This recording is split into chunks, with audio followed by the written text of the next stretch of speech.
प्रधानमंत्री गुजरात में रैली और रोड शो कर रहे हैं। प्रधानमंत्री राजस्थान में जाकर फिल्मी डायलॉग बोलते हैं।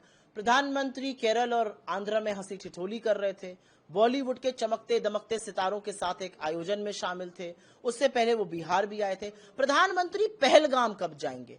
प्रधानमंत्री पुंछ कब जाएंगे? प्रधानमंत्री शहीद परिवारों से कब मिलेंगे? प्रधानमंत्री सर्वदलीय बैठक में कब जाएंगे? प्रधानमंत्री इस देश का संसद का विशेष सत्र कब बुलाएंगे? आज सवाल इस बात का है, देश पर आपदा आए, मोदी जी का प्रचार प्रसार चालू है।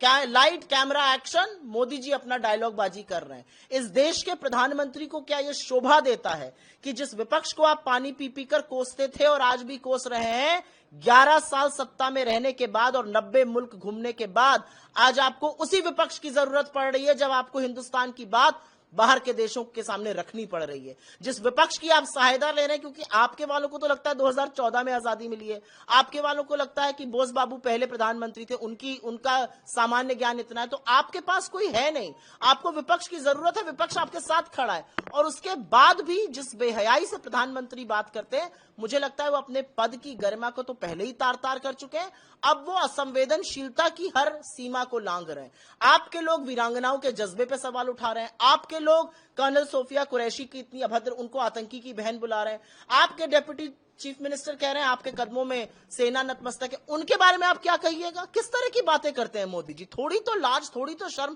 थोड़ी तो मर्यादा रखें। कांग्रेस के अध्यक्ष मल्लिकार्जुन खड़गे जी ने मोदी सरकार के 11 वर्ष पूरे होने पर तंज कसा है। उन्होंने इसे एक डरावना सपना बताया है। खड़गे जी, याद करिए, 11 वर्ष पहले जब मोदी जी प्रधानमंत्री नहीं थे तो भारतवर्ष को फ्रजाइल 5 कंट्री में उसकी गिनती होती थी। हम निचले पायदान से 5 देशों में से एक देश थे। फ्रजाइल 5 से बढ़कर के आज मोदी जी के नेतृत्व में इन 11 वर्षों में भारतवर्ष टॉप 5 कंट्रीज में से एक है। फ्रजाइल 5 टू टॉप 5, यह जर्नी है, यह सफर है आज हिंदुस्तान का, भारतवर्ष का। याद करिए खड़गे जी, एक ऐसा भी समय था 11 वर्ष पहले जब तत्कालीन प्रधानमंत्री पीएमओ में आतंकवादियों से मिलते थे, कश्मीर के अलगाववादियों से मिलते थे, उनका आवभगत करते थे, सत्कार करते थे। उस समय सोनिया गांधी जी रोती थी।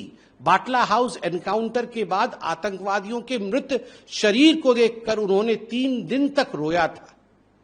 और आज आतंकवाद के अड्डे पाकिस्तान के अंदर घुस करके, 100 किलोमीटर अंदर घुस करके 9 अड्डों को ध्वस्त किया गया है ऑपरेशन सिंदूर में। आज का ये नया हिंदुस्तान है। याद करिए 2010 का वो मंजर, दुर्भाग्य के दिन थे देश के लिए जब 76 हमारे जवान शहीद हुए थे नक्सलियों के विरुद्ध लड़ते हुए, और जश्न मनाया गया था कुछ यूनिवर्सिटी में। आप सभी जानते हैं इससे दुखद क्या हो सकता है। और आज नक्सलवाद अपनी आखिरी सांसें ले रहा है। यह है निर्णायक सरकार। और जहां तक कांग्रेस पार्टी के डरावने सपने का सरोकार है, स्वाभाविक है उनके लिए तो डरावना रहेगा ही। जो 99 बार हार चुके हैं, 99 बार जिनकी हार हुई है, वो तो डर के ही रहेंगे। उनको लगता था ये देश उनकी बपौती है। वो आकाश में, गगन में, नभ में, जल में, पाताल में, हर जगह उन्होंने घोटाले किए।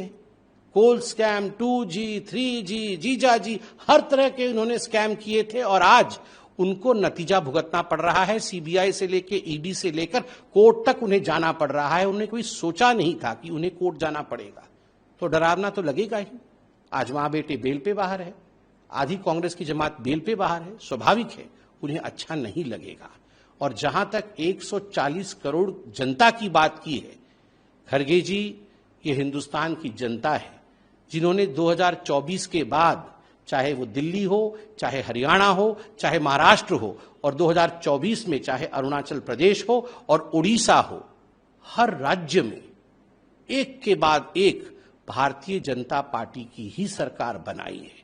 यह जनता के विश्वास को दिखाता है, यह प्रधानमंत्री जी के संकल्प को दिखाता है, उनकी सेवा की शक्ति को दिखाता है।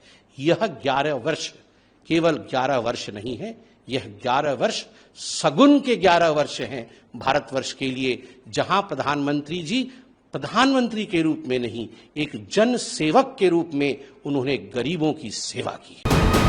वीके न्यूज, राष्ट्र के नाम।